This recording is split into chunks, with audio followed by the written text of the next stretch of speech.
Bom dia, é um prazer estar aqui novamente nessa edição remota do PAPMEN do mês de julho de 2021.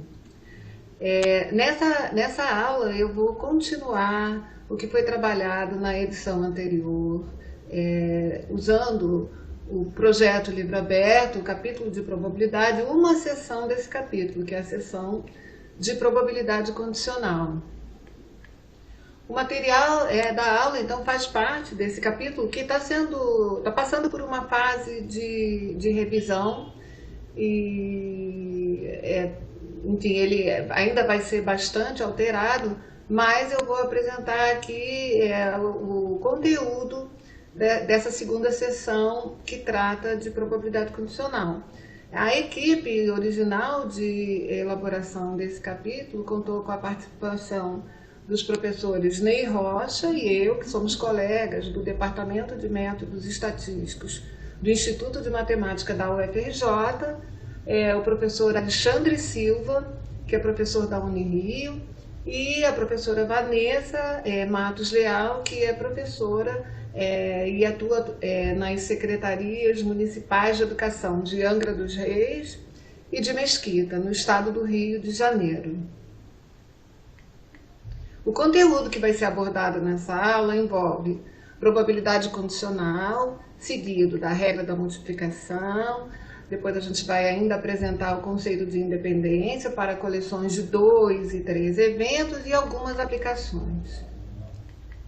A primeira atividade do capítulo, que é uma atividade, o livro aberto tem esse espírito de sempre começar com uma atividade e depois apresentar o conteúdo, as definições e propriedades. Essa atividade está um pouquinho remodelada, mas é o mesmo cenário. Então, a gente começa assim. Na tabela a seguir, algumas informações sobre os 40 estudantes da turma, de uma turma de segundo ano do ensino médio, foram registradas. Então, duas características foram observadas, gênero e o fator RH, e os estudantes foram classificados segundo cada uma dessas características, Então, ao todo, a gente vê por essa tabela que do total dos estudantes dessa turma, há 22 do gênero feminino, 18 do gênero masculino. Do total de fator RH negativo ao todo são 9, 31 RH positivo, e aqui eu ainda tenho as frequências conjuntas, combinando cada característica, gênero com fator RH. A primeira já foi trabalhada a ideia de probabilidade, a definição clássica nas sessões anteriores. A primeira pergunta aqui envolve perguntar a probabilidade, por exemplo, sorteando ao acaso um aluno desse grupo, qual a probabilidade que ele tenha fator RH positivo, mas suponha que já foi sorteado esse aluno e que foi dada a informação de que o sorteado é do gênero feminino. Então, é diferente, eu não quero saber a probabilidade de sortear um estudante que tenha fator RH positivo, que seria 31 sobre 40 na turma como um todo. Mas dado que eu sei que esse estudante que foi sorteado está nesse conjunto, ele é do gênero feminino, qual a probabilidade dele ter um fator RH positivo? É natural responder que é 17 em 22. Ou seja, a gente pegou a quantidade de casos em que tem as duas características simultaneamente sobre o total do gênero feminino. A gente está supondo que todos os estudantes são igualmente prováveis, dado que foi um estudante do gênero feminino, o sorteado, não há razão por que mudar essa estrutura de equiprobabilidade. Então eu tenho 17 em 22, a resposta vai ser 17 em 22. À luz dessa informação. A mesma coisa, dado que eu sei, qual a probabilidade de ter o RH positivo, dado que eu sei que é do sexo masculino? 14 sobre 18. A mesma ideia, agora condicionando no fator RH. Então, qual a probabilidade? Sorteio ao acaso um aluno dessa turma. Qual a probabilidade de ser do gênero feminino, dado que tem o RH positivo? Então, dado que tem o RH positivo, são 31, e do gênero feminino são 17 em 31. Então, natural pensar que é 17 sobre 31. Sabendo que tem, qual a probabilidade de ser do gênero feminino? Sabendo que tem o RH negativo, é natural pensar que, né, então eu vou ter 5 sobre 9, né, porque entre os negativos são 5 do gênero feminino, 4 do gênero masculino. E finalmente a gente termina com uma pergunta que ela não precisa, é uma pergunta para fazer pensar, não necessariamente ela precisa ser respondida. Isso eu acho que fica claro para o professor quando essa atividade é apresentada. Então, analisando os dados da tabela e essas respostas obtidas, há razões para supor que gênero e fator RH são características relacionadas ou independentes. Por quê?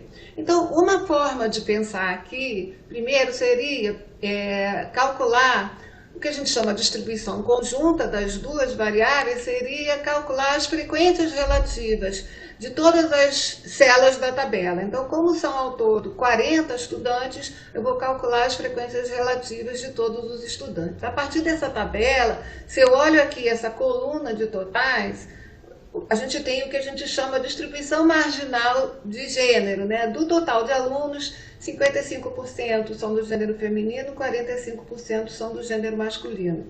Se eu olho a linha de totais, 22,5% são do gênero, tem fator RH negativo, 77,5% tem o fator RH positivo. E aqui dentro eu tenho as frequências conjuntas, né? 12,5% do total são estudantes que têm as características gênero feminino, RH negativo, 40, e assim vai. Então aqui eu tenho essas distribuições marginais. Mas voltando à pergunta, será que essas características são relacionadas ou não? Vamos lembrar as respostas que a gente deu nos itens anteriores. Então, olha lá, sem olhar o fator RH, 55% da turma é do gênero feminino, 45% do gênero masculino. Fixado que o RH é positivo, a gente viu na atividade anterior que a probabilidade de ser do gênero feminino, dado que o RH é positivo, deu 55%, e, portanto, do RH ser negativo, vai ser o complementar 45%. E dado que é fator RH negativo, a gente viu que é 5 nonos, que dá aproximadamente 0,56, e, portanto, de ser do gênero. Então, o que a gente percebe? A gente percebe que esses perfis condicionais de gênero, fixado o fator RH, praticamente não mudam, né? É mais ou menos 55%, 45%. Então, nesse sentido, a conclusão parece que essas características são independentes, não parece haver uma relação entre elas. Independente do fator RH, a distribuição por gênero é equivalente. O mesmo pode ser olhado se a gente condicionar no gênero, né? Então, por exemplo, no total, sem olhar o gênero masculino ou feminino, 22,5% apresentaram fator RH negativo, 77,5% apresentaram o fator RH positivo. Quando a gente condicionou pelo gênero feminino, a gente encontrou um perfil muito semelhante, né, com pequenas variações, o mesmo no perfil masculino. Aqui, e na tela anterior, eu repeti a tabela com as frequências absolutas, só para lembrar de onde eu estou calculando esses números, né? Então, por exemplo, nessa tela anterior, eu fiz as razões 5 sobre 9, 4 sobre 9, 17 sobre 31, 14 sobre 31, 22 sobre 40, 18 sobre 40, porque eu estava condicionando no fator RH, e agora condicionando no gênero, né? Esses percentuais são 5 sobre 22, 17 sobre 22, 4 sobre 18, ou seja, essas características não parecem ser relacionadas, parecem ser independentes. Organizando as ideias agora, né? Em ciência, a informação disponível é usada na proposição de modelos mais realísticos para descrever fenômenos tanto determinísticos quanto aleatórios. Quanto mais informação incorporamos nesses modelos, mais acurados eles serão. É nesse sentido que surge historicamente o conceito de probabilidade condicional, que é o tema dessa aula.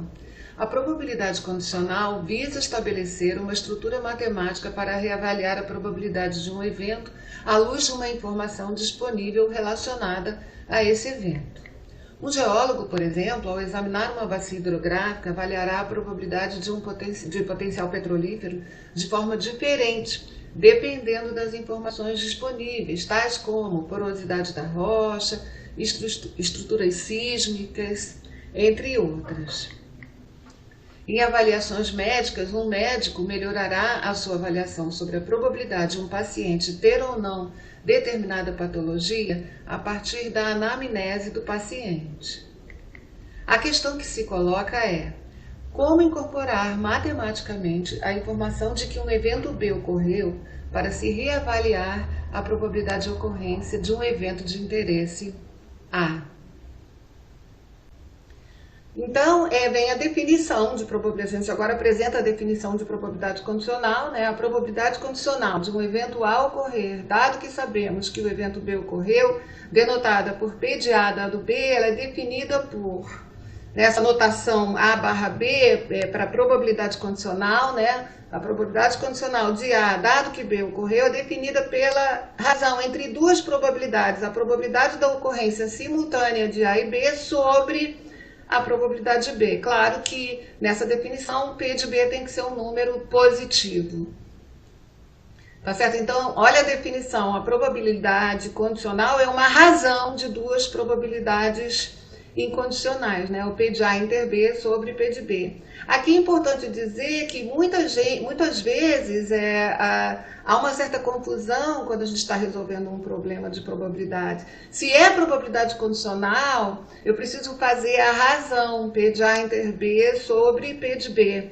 É muito comum haver uma confusão, a gente pede qual a probabilidade condicional de ser do gênero feminino, dado que eu verifiquei que o estudante tem fator RH positivo. Então, a gente fez aquela razão, né, 17 sobre 31. Né? Muita gente, às vezes, responde não a probabilidade condicional, mas a probabilidade da ocorrência simultânea dos dois eventos. Mas são coisas diferentes, tá? Então a gente precisa prestar atenção quando está resolvendo um problema, se a gente está falando numa probabilidade condicional ou não, para saber se ela é uma probabilidade condicional, ela é definida como a razão de duas probabilidades incondicionais. Então, vocês podem estar se perguntando por que é necessária essa definição se a gente resolveu lá as atividades, as duas primeiras atividades de uma forma tão simples, sem precisar da definição. Porque nem todo espaço amostral é finito e equiprovável. Então, naquela situação da atividade 1, foi muito simples, porque eu estou numa situação de espaço amostral finito e equiprovável. Dado que ocorreu um estudante do gênero feminino, agora é como se o espaço amostral fosse reduzido para um tamanho 22, mas ele carrega a propriedade de equiprobabilidade. Então, basta fazer a frequência, né, de casos favoráveis sobre os possíveis. Então, nesse caso, são 17 sobre 22. A gente fez essa razão. Mas observa que se eu estiver numa situação em que não há equiprobabilidade, ou mesmo que eu esteja trabalhando com espaços amostrais mais complexos, mais sofisticados, eu não tenho como calcular desse jeito, eu vou precisar da definição. De qualquer maneira, dá para mostrar que essa definição se encaixa no cálculo que a gente fez resolvendo a atividade 1. Então, olha, vamos chamar de R+, o evento ter fator RH positivo, F ser do gênero feminino, a gente calculou essa probabilidade condicional, 17 sobre 22, usando a definição, a probabilidade de ter fator RH positivo, dado que é do gênero feminino, é a probabilidade da ocorrência simultânea dos dois.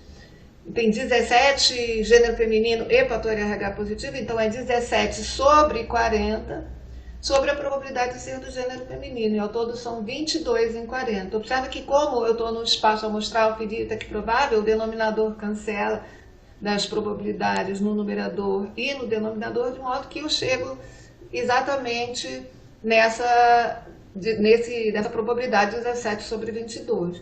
Mas essa definição ela vai ser útil nas outras situações, onde eu não tenho um espaço amostral equiprovável, ou mesmo um espaço amostral infinito, enfim, com uma medida de probabilidade definida.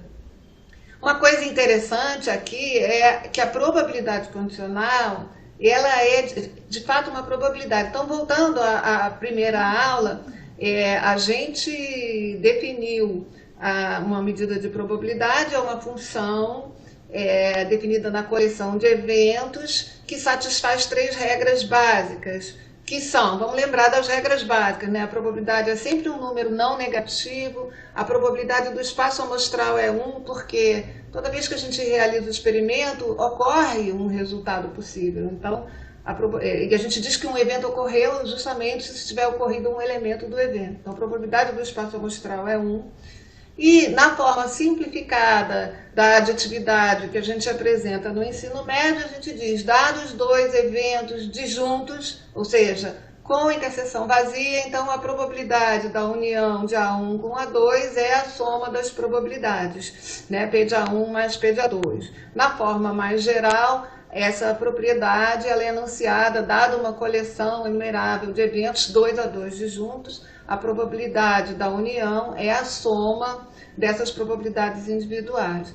Mas o que é interessante aqui é que, a partir da definição de probabilidade condicional, a gente pode mostrar que essas regras básicas valem, né? Então, olha lá, se eu pegar qualquer evento em A, P de A dado B, né, dado B, né, o B está fixado, é definido por a probabilidade da interseção de A com B sobre P de B.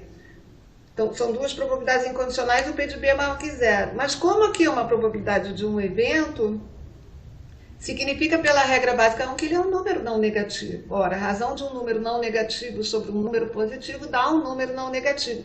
Então, toda probabilidade condicional é um número não negativo.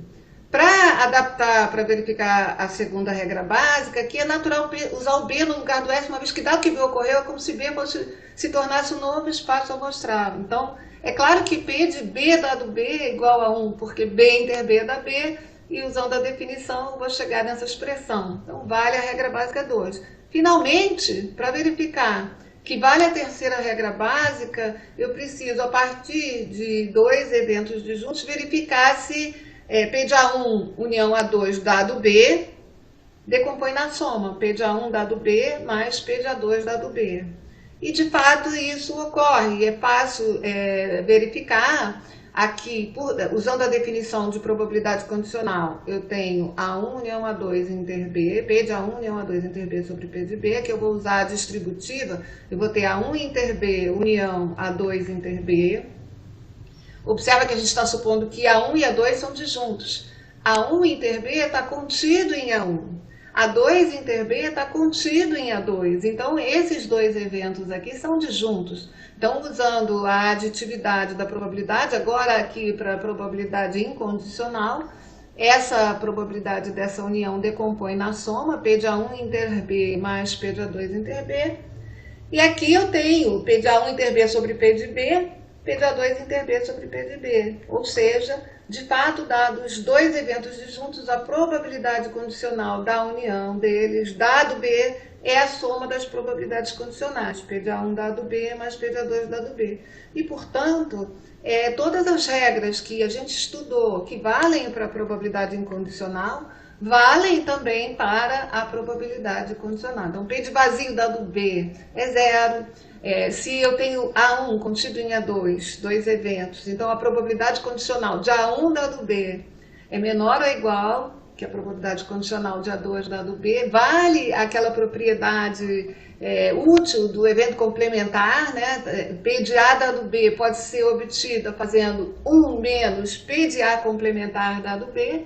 E, finalmente, quando eu tenho 2 eventos quaisquer, não necessariamente disjuntos, a probabilidade da união dos 2 dado B vai decompor na soma P de A1 dado B mais P de A2 dado B menos a probabilidade A1 interseção A2 dado B. E, então, antes de prosseguir com mais conceitos e propriedades, a gente vai apresentar um exemplo aqui, que é esse exemplo. Qual a probabilidade de eu obter uma soma 5 antes de uma soma 7 quando eu vou jogando um par de dados indefinidamente, né? Então, um par de dados honestos, ele é lançado indefinidamente. Qual a probabilidade de se obter uma soma 5 antes de uma soma 7? A gente vai resolver esse exemplo usando um argumento de probabilidade condicional, usando a probabilidade condicional. Pensando, observa que não interessa, se der qualquer soma diferente de 5 e 7, não interessa. Eu vou jogando o par de dados. Se o 5 ocorreu antes do 7, é porque o evento de interesse ocorreu. Se o 7 ocorreu antes do 5, é porque ocorreu complementar. Agora, se está ocorrendo uma soma diferente de 5 e 7, eu vou repetir. Eu joguei o dado, deu uma soma diferente de 5 e 7, eu repito. Né? Jogo de novo. Deu uma soma diferente de 5 e 7, eu repito. Jogo de novo. Se deu 5, ocorreu o evento que eu quero calcular a probabilidade. Se deu 7, é porque ele não ocorreu. Então, um argumento via probabilidade condicional que resolve esse exemplo de maneira rápida e elegante é o seguinte: observa que uma soma 5 ocorrerá antes de uma soma 7, se somente se, dado que ocorreu uma das duas, tenha sido a 5, porque se foi a 7, então a 7 ocorreu antes da 5. Tá certo? O resto, as outras somas não importam, né? Eu só estou interessada na ocorrência da soma 5 antes da soma 7. E aí, usando esse argumento, vamos definir os eventos. S5 ocorre uma soma 5, S7 ocorre uma soma 7.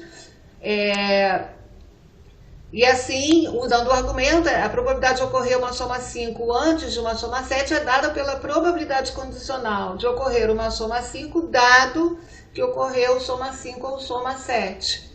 Usando a definição de probabilidade condicional, eu vou fazer a interseção desses dois, mas observa que como a soma 5 está contida nessa união, eu vou ter P de S5 sobre P de S5 união S7.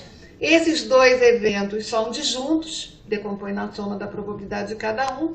E para calcular a probabilidade de soma 5, soma 7, eu representei aqui as 36 configurações possíveis no lançamento do dado. Tá aqui, então, a face do dado 1 pode ser 1, 2, 3, 4, 5, 6. A face do dado 2 pode ser 1, 2, 3, 4, 5, 6. Como os dados são balanceados, todas as 36 configurações são igualmente prováveis. Segue que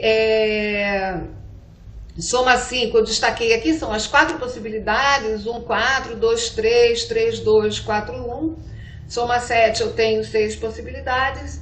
E aqui está a resposta, né, que vai dar a probabilidade de encontrar uma soma 5 antes de uma soma 7 nesse esquema é 2/5. Da definição de probabilidade condicional, a gente pode obter uma útil e conhecida regra da multiplicação. Observa aí, está a definição de probabilidade condicional. Se a gente multiplicar por P de B ambos os lados, a gente vai obter uma expressão para representar a probabilidade da ocorrência simultânea de A e B, que é dada por P de B vezes P de A dado B.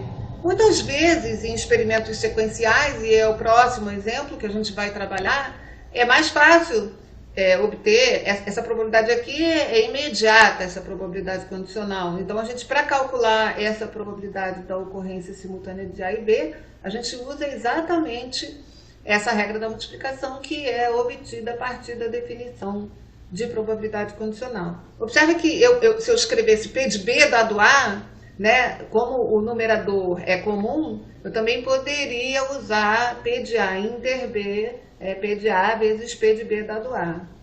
Na verdade, quando a gente está trabalhando com problemas reais, sempre tem uma probabilidade condicional que é simples e imediata. A outra, a gente precisa calcular. Então, na hora que a gente está resolvendo problemas, muitas vezes essa escolha não é simétrica, tem a escolha adequada. E, por outro lado, também, essas duas identidades levam a uma versão simplificada do famoso teorema de Bayes. Observa lá, eu vou escrever P de B dado A. Então, pela definição de probabilidade condicional, é P de B inter A, que é igual a P de A inter B, sobre P de A. Agora, usando essa regra da multiplicação aqui, que PA inter B é P de B vezes PA dado B, a gente obtém essa versão simplificada do teorema de Bayes, que diz que a probabilidade condicional de B, dado que A ocorreu, é a probabilidade incondicional de B vezes P de A dado B sobre P de A. E agora, então, falando uma pequena pausa para um pouco de história, na verdade, Thomas Bayes foi um pastor presbiteriano inglês e também foi matemático. Ele estudou lógica e teologia e não se sabe ao certo o ano em que ele nasceu, mas a data do seu óbito foi 7 de abril de 1761. Ele teve um importante trabalho sobre probabilidades condicionais, publicado póstumamente por Richard Price em 1764. O primeiro, no entanto, a usar a fórmula de Bayes com estruturas mais sofisticadas e não só apenas usando conjuntos, foi Laplace no seu trabalho, né, Teoria Analítica das Probabilidades, publicado em 1812. O mais importante de tudo é que aqui a gente tem a base do surgimento da inferência estatística bayesiana, que leva esse nome em homenagem a Thomas Bayes. Voltando aqui nessa aula, claro, a gente vai trabalhar só com as situações mais de probabilidade usando conjuntos, mas esse é o ponto de partida para caminhos mais avançados. Comissão mista de 2 pessoas. Então vamos lá. Eu tenho um grupo de 12 pessoas e eu sei que nesse grupo 8 delas votarão em um candidato A e 4 votarão em um candidato B. Suponha que 2 pessoas serão escolhidas sequencialmente ao acaso e sem reposição. Qual é a probabilidade que as 2 pessoas sorteadas votem em candidatos distintos? Aqui eu fiz essa configuração da urna com bolas, porque esse é um contexto de probabilidade que aparece muito e ele faz todo sentido, porque justamente quando eu estou sorteando bolas coloridas de uma urna, no fundo, é uma situação que eu tenho uma população, e as pessoas são as bolas e as cores representam as características. Eu posso ter muitas bolas e muitas cores, dependendo das características da população. Aqui, no caso, nós somos 12 pessoas e tem 2 cores, 4 vermelhas representando o candidato B, 8 azuis representando o candidato A. Mas vamos lá para o nosso problema.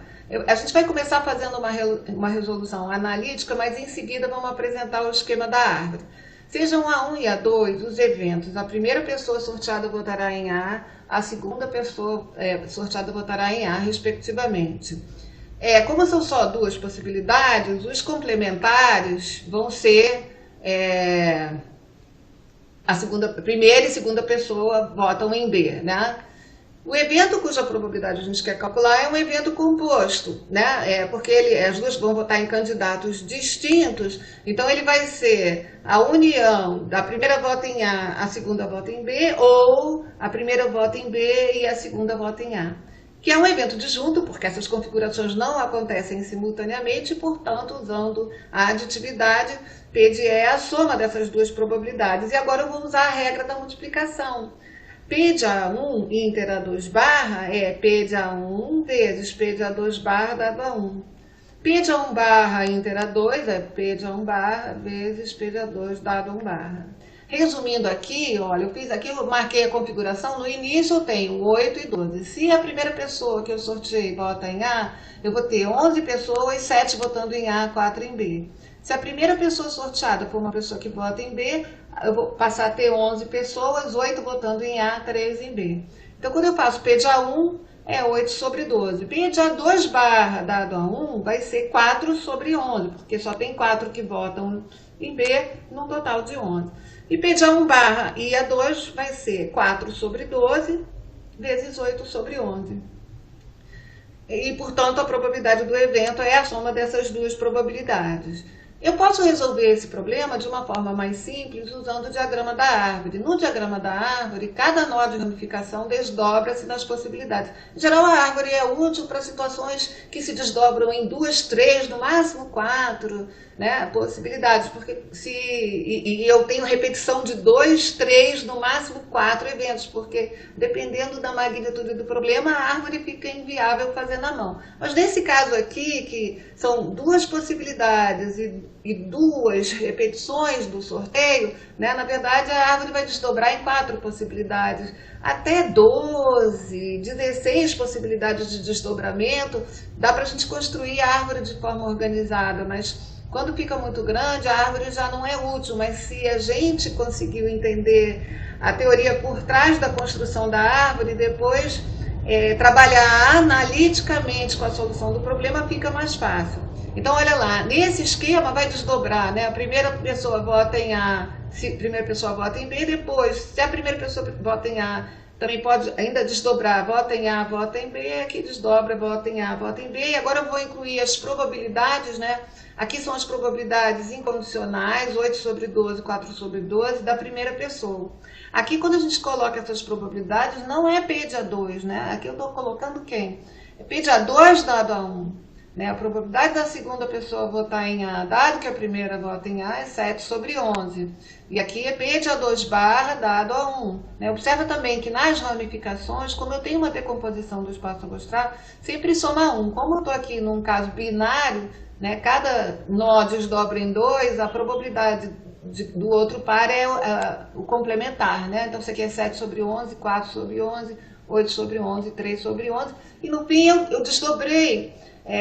Aqui com a árvore, eu tenho os quatro resultados possíveis. As duas votam em a primeira vota em A, a segunda em B, a primeira vota em B, a segunda em A, e as duas votam em B. E as respectivas probabilidades. Qual a probabilidade das duas votarem em A? 14 sobre 33. Da primeira em A, a segunda em B, 8, e assim vai. Como no nosso caso eu quero a probabilidade delas votarem em candidatos distintos, tem 2 casos disjuntos, então vai ser a soma dessas 2 probabilidades, como a gente já tinha visto antes. E agora vamos falar no conceito de independência. 2 eventos são ditos independentes se a ocorrência de um deles não altera a probabilidade da ocorrência do outro. Usando a definição de probabilidade condicional, 2 eventos A e B, com P de B maior que 0, P de A maior que 0, eles são independentes se a probabilidade condicional de A dado B for igual a P de A. Ou seja, dado que B ocorreu, nada muda com relação à minha incerteza sobre A. A mesma coisa, dado que A ocorreu, nada muda na minha incerteza quanto à probabilidade da ocorrência de B. Então, é um conceito que envolve probabilidade, né? Agora, se eles são independentes, como a definição de probabilidade condicional é dada pela razão de P de A inter B sobre P de B, como consequência eu vou ter essa condição. Quando eles são independentes, é como se a gente dissesse assim, se eles são independentes, a regra da multiplicação, ela simplifica para essa situação. Mas aqui a gente tem que ter um cuidado grande, porque essa é uma condição que vale só sob independência. E a gente costuma muito ver erros, né, em aplicações de calcular, ao calcular a probabilidade da ocorrência simultânea de 2 eventos, sem verificar se eles são ou não independentes, calcular essa probabilidade como sendo o produto das probabilidades incondicionais em qualquer situação, mas na verdade a regra da multiplicação é que tem que ser usada. P de A inter B por exemplo, P de A vezes P de B dado A. Se eles são independentes, P de B dado A é P de B, então de fato eu posso usar essa condição. Mas esse é um erro muito comum, então a gente tem que prestar atenção. Quando eu quero calcular a probabilidade da ocorrência simultânea de 2 eventos, eu só posso usar que ela vai ser o produto das probabilidades se eu souber antecipadamente que esses eventos são independentes, senão eu tenho que usar uma decomposição em 2 fatores, uma probabilidade incondicional e uma probabilidade condicional, ou P de A vezes P de B dado A, ou P de B vezes P de A dado B. tá? Então isso aqui não é geral, né? Eu estou apenas destacando porque é um erro muito comum. Uma outra coisa interessante, eu vou voltar para o exemplo 2, que é a comissão mista de 2 pessoas. Lembra, o A1 é o evento, a primeira pessoa sorteada votará em A. A2 é o evento, a segunda pessoa sorteada votará em A. Aqui, de fato, a gente tem que P de A1 é igual a P de A2, é igual a 2/3. Mais ainda, se a gente definisse aí, a 10ª pessoa sorteada votará em A. Suponha que a gente vai fazer, aqui como é um sorteio sem reposição, eu posso fazer até 12 sorteios, são 12 pessoas. Então eu teria aí o evento, a 10ª pessoa vota em A. Quem é P de A12? Quem é P de AI? As probabilidades incondicionais de sortear a 10ª pessoa, que a 10ª pessoa sorteada vote em A, são todas iguais a 2/3, porque nesses casos não interessa o que aconteceu antes ou o que vai acontecer depois, dependendo do I. Só interessa naquele sorteio. Então, de fato, a probabilidade da 10ª pessoa sorteada votar em A, para ir variando de 1 a 12 aqui nesse contexto, é sempre 2/3, porque é a proporção de pessoas nesse grupo que votam em A. De fato, aqui, se a gente for calcular a P de A2, observa lá, para verificar que de fato é 2/3, eu sei que, como são 2 sorteios, né, eu tenho 12, sem reposição, 12 escolhas para a primeira pessoa, 11 escolhas para a segunda pessoa. Para calcular o número de situações possíveis aqui, eu tenho que decompor em 2 classes disjuntas, né, os 2 votando em A, o primeiro votando em B, o segundo votando em A. Então, os 2 votando em A, eu tenho 8 escolhas para o primeiro, 7 para o segundo. Os 2 votando em A. O primeiro votando em B, o segundo votando em A, eu tenho 4 escolhas para o primeiro, 8 para o segundo. Fazendo o cálculo, a gente chega no mesmo 2/3. E a gente pode verificar que isso vai valer para qualquer I, variando de 1 a 12.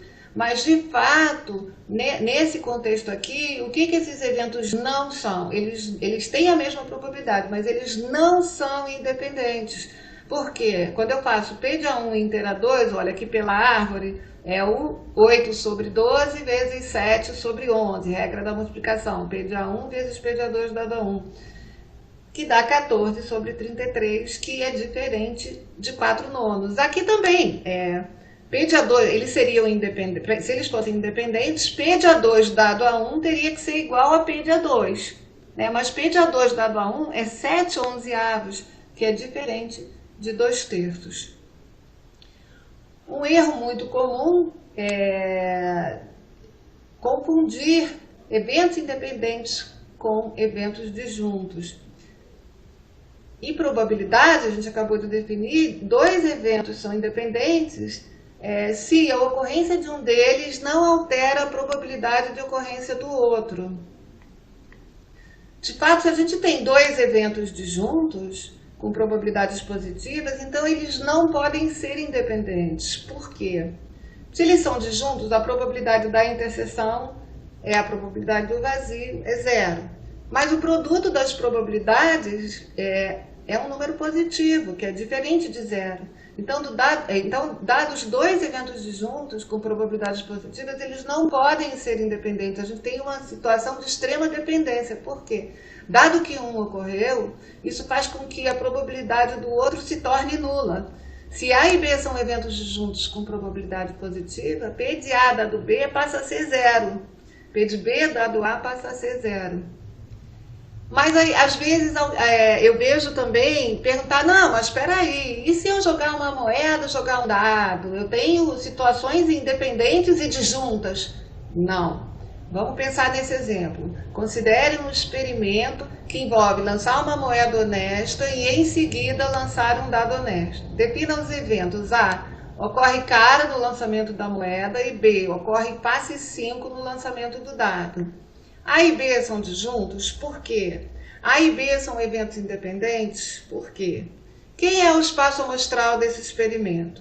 Ora, é um experimento sequencial. Primeiro eu jogo a moeda, depois eu jogo o dado. Então, o espaço amostral vai ser uma coleção de pares ordenados envolvendo no primeiro elemento do par se deu face cara ou coroa, e no segundo se deu face 1, 2, 3, 4, 5, 6 para representar a face do dado.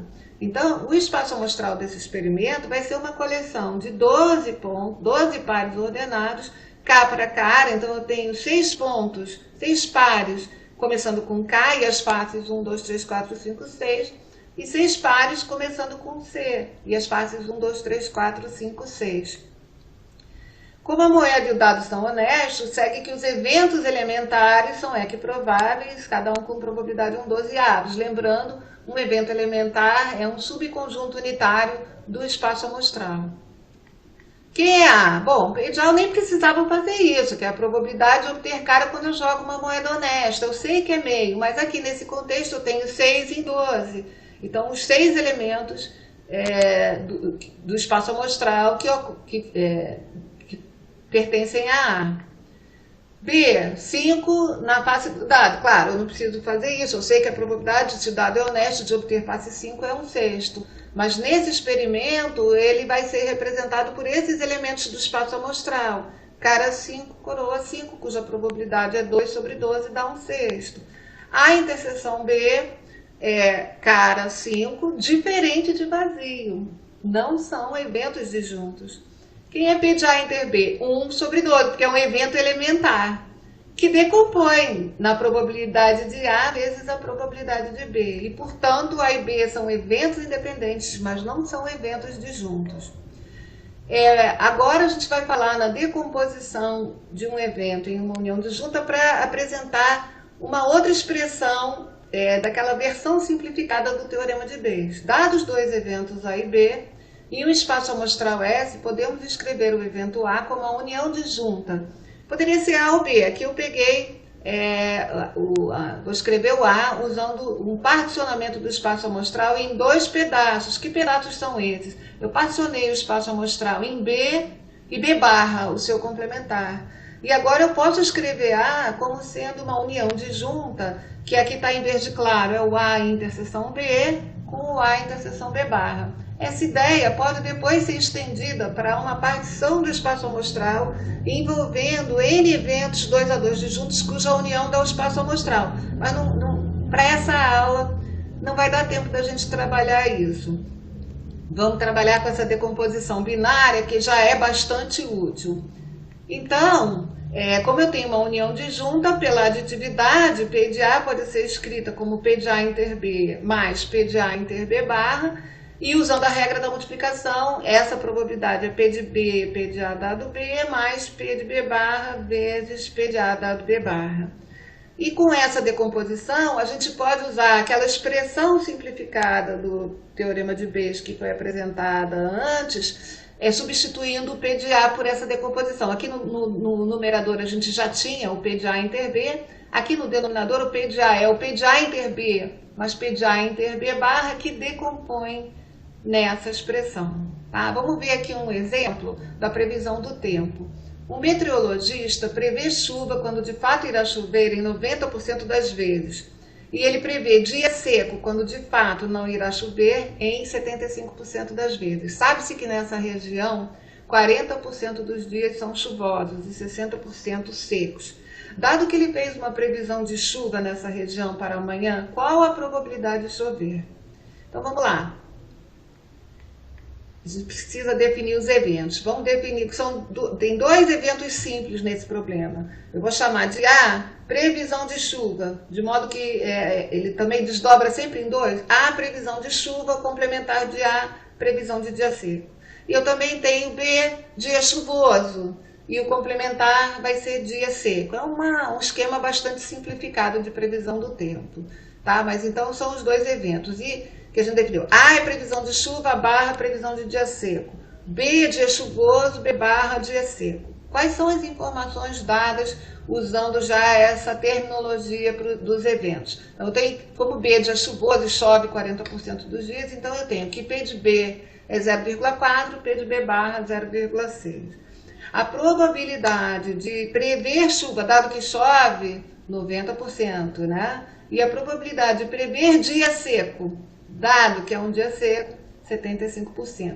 E o que a gente quer calcular? A gente quer calcular a probabilidade de chover, dado que ele previu chuva. Ou seja, eu quero calcular o P de B, dado A.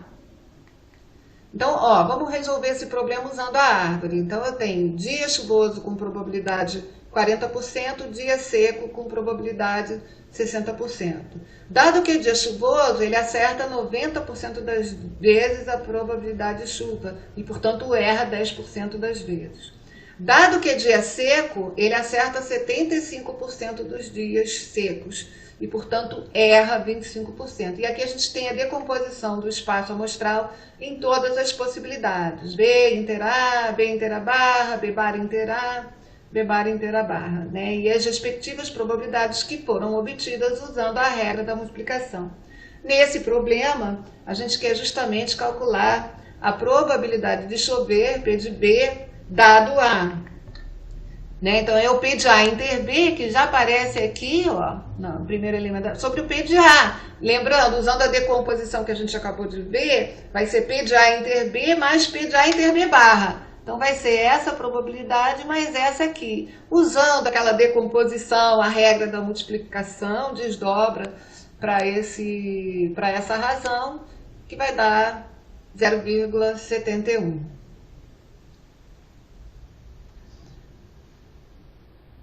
Agora a gente vai falar no conceito de independência, vai estender o conceito de independência para 3 eventos. 3 eventos A, B e C são independentes se e somente se eles são 2 a 2 independentes e P de A inter B inter C, a probabilidade da ocorrência simultânea dos 3 fatora nas probabilidades incondicionais, P de A vezes P de B vezes P de C. O que significa dizer que 3 eventos são 2 a 2 independentes? Significa dizer que vale essa fatoração para cada interseção deles tomados 2 a 2, ou seja, P de A inter B fatora em P de A vezes P de B, P de A inter C fatora em P de A vezes P de C, e P de B inter C fatora em P de B vezes P de C. Aqui é interessante dizer que se vale essa condição, não necessariamente eles são 2 a 2 independentes, e vice-versa. Se eu tenho 3 eventos que são 2 a 2 independentes, não necessariamente vale a condição dessa fatoração aqui. Então, a gente vai ver um exemplo em que eu tenho 3 eventos 2 a 2 independentes, mas não vale essa condição. E eu vou deixar para pensar, para que vocês pensem numa situação que vale essa fatoração. Eu tenho 3 eventos onde P de A inter B inter C fatora em P de A vezes P de B vezes P de C, mas eles não são 2 a 2 independentes. A gente vai ver esse caso aqui, tá? Eles são 2 a 2 independentes, mas não vale essa condição. Então, nesse exemplo, a gente vai considerar um tetraedro regular, um dado em forma de tetraedro regular. Eu tenho 4 faces, todas as 4 faces são igualmente prováveis. Defina os eventos A, face 1, 2, B, face 1, 3, C, face 1, 4. Então, aqui os itens A, B e C, resumindo a história, eles querem que a gente verifique se esses eventos são 2 a 2 independentes. Então, vamos lá. Bom, primeiro, observa que A, B e C, todos têm 2 elementos em 4. Então, tanto A como B como C são eventos cuja probabilidade é 2 quartos, que dá 1 meio. Além disso, observa, quando eu faço A inter B, dá 1, né? A inter C dá 1, B inter C dá 1, quando eu pego a interseção deles 2 a 2, é sempre 1, ou seja, a probabilidade da interseção de quaisquer par desses 3 eventos vai ser sempre 1 quarto. Como cada um tem probabilidade 1 meio, de fato eu vou ter que P de A inter B é P de A vezes P de B, porque 1 quarto é igual a 1 meio vezes 1 meio. E vai valer para A e C, para B e C. Agora ele pede para a gente calcular P de A dado B união C. Se A for independente de B união C, a gente precisa encontrar, essa probabilidade teria que ser igual a P de A, que é meio, mas a gente vai ver que isso não acontece. Vamos calcular P de A dado B união C. P de A dado B união C, usando a definição de probabilidade condicional, vai ser P de A inter B união C sobre P de B união C. Quem é A inter B união C? Bom, B união C é 1, 3, 4. Quando eu faço a interseção com A, dá 1. Então, eu tenho um elemento em 4. Então, a probabilidade do numerador é 1 quarto. B união C é 1, 3, 4. Então, a probabilidade de B união C é 3 quartos. Então, quando eu faço essa probabilidade condicional, 1 quarto sobre 3 quartos dá 1 terço, que é diferente de P de A. E, portanto, A e B união C não são independentes. E, de fato, aqui eu tenho esse exemplo. São 3 eventos 2 a 2 independentes que não são independentes. Observa que quando a gente calcula a probabilidade da interseção dos 3, porque a interseção dos 3 dá 1. Então, a probabilidade de A inter B inter C nesse exemplo vai dar 1 quarto, porque a interseção dos 3 dá 1. No espaço amostral é equiprovável com 4 elementos. É um evento elementar, eu tenho probabilidade 1 quarto. E quando eu faço P de A vezes P de B vezes P de C, eu vou ter 1 oitavo. Então, eles são 2 a 2 independentes, mas os 3 não são independentes. Tem vários outros resultados interessantes, mas não cabem nessa aula. O que eu preparei para fechar a aula é usar novamente o Teorema de Bayes e trabalhar com um contexto que ocorre muito, que é aquela questão dos testes, que não são 100%, todo teste de exame diagnóstico não é 100% garantido, existe uma proporção de falsos positivos, existe uma proporção de falsos negativos, e hoje em dia muito se fala no teste rápido para detectar a Covid, que também possui algumas limitações. Né? Duas propriedades importantes num teste diagnóstico, elas são definidas como a sensibilidade e a especificidade. A sensibilidade de um teste, ela indica a proporção de verdadeiros positivos. E a especificidade de um teste indica quantas pessoas realmente sem os anticorpos tiveram um teste negativo, ou seja, ela indica a proporção de verdadeiros negativos. Claro que o ideal é que um teste tenha sensibilidade e especificidade altas. Segundo o Ministério da Saúde, os testes rápidos apresentaram uma especificidade mínima de 94% para o anticorpo e IgM, ou seja, 94 em cada 100 pessoas realmente sem os anticorpos apresentaram um teste negativo, e assim 6 em cada 100, apesar de não terem esse anticorpo, apresentaram um teste positivo. É o famoso falso positivo. Já a sensibilidade mínima foi de 85% para o IgM, ou seja, 85 a cada 100 pessoas realmente com anticorpos apresentaram um teste positivo. E, portanto, 15 em cada 100, apesar de terem esse anticorpo, resultaram num teste negativo. É o falso negativo.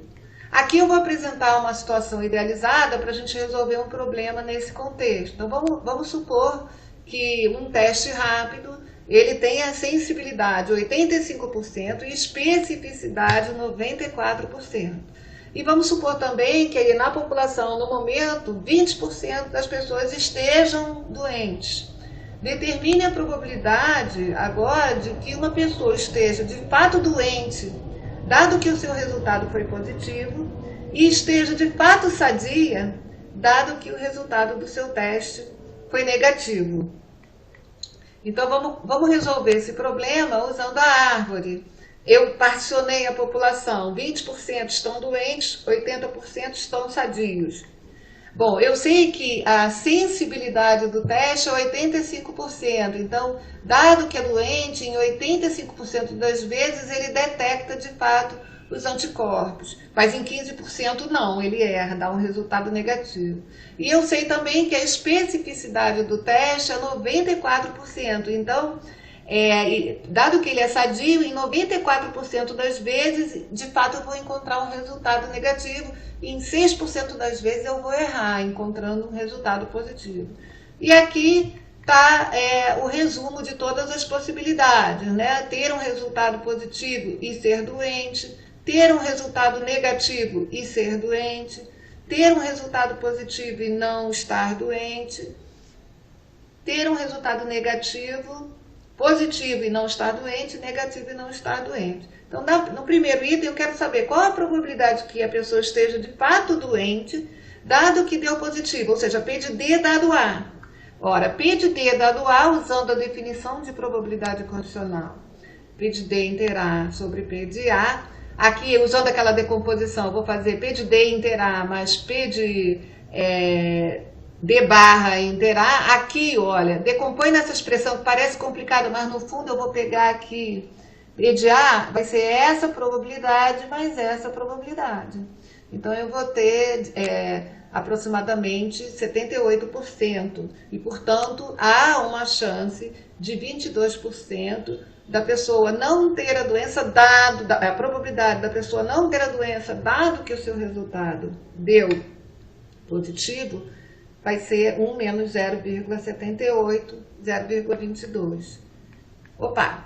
E continuando, agora também a gente pediu no item B qual a probabilidade do indivíduo ser sadio, dado que o seu resultado deu negativo. A mesma ideia, usando a definição de probabilidade condicional, só que agora eu P de A barra, então no denominador eu vou ter a soma dessa probabilidade com essa probabilidade, né? Que tem essa decomposição, a probabilidade é 0,96 e, portanto, a probabilidade de um indivíduo ser sadio, dado que o resultado de um indivíduo ser doente, estar doente, dado que o seu resultado foi negativo, é de apenas 4%.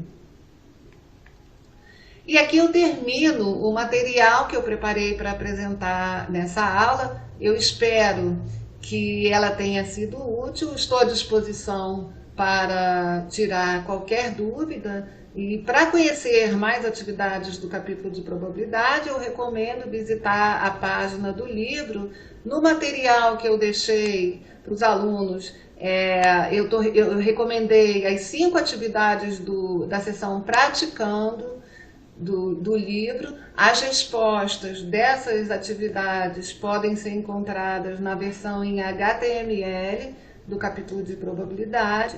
E na continuação desse capítulo, nós apresentamos atividades simples, envolvendo simulações simples de moedas e dados honestos, mas usando recursos que a gente entende que são acessíveis para a maioria dos professores, que são recursos como a planilha eletrônica e o GeoGebra, tá certo? Então, agradeço a atenção de todos e vou ficando por aqui.